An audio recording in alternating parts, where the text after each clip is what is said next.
Making the Invisible Visible, Black Women 365 Days of the Year. Each day will spotlight a remarkable woman whose story has shaped Black, British or global diasporic history. Women whose achievements are too often overlooked. Through these daily short films, we create a living, breathing archive of leadership, creativity, resistance and legacy. Let's begin.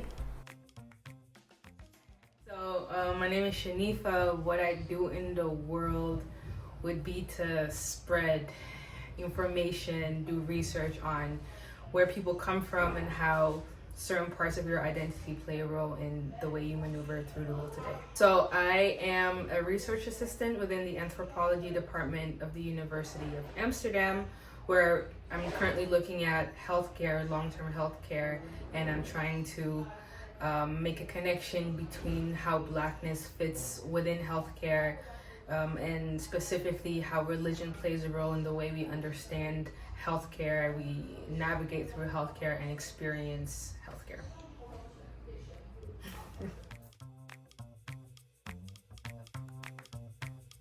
So every day is different. It ranges from reading a lot of literature, speaking to people, trying to create workshops or in which there's a dialogue that starts to create.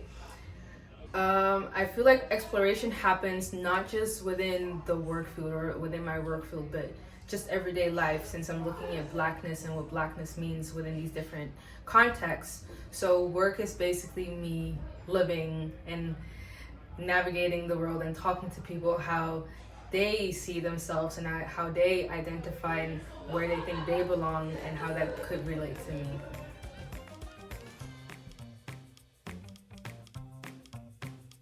So it would have to be the death of my grandmother, not just personally, which was a whole happening in itself, but also professionally and academically. The way I view what happens within certain contexts, specifically death, but the way that intertwines with not just grieving and mourning, but also belonging, and how that factors into also care, the way you care for people, but the way not just people, but also those who have passed. So how those ancestral and communal ties stay with you.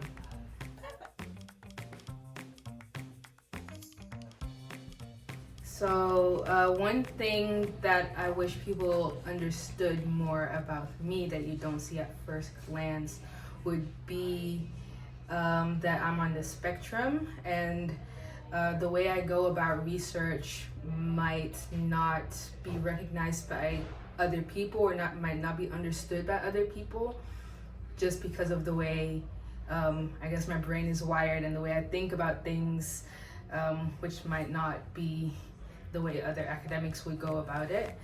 So I guess that was my answer.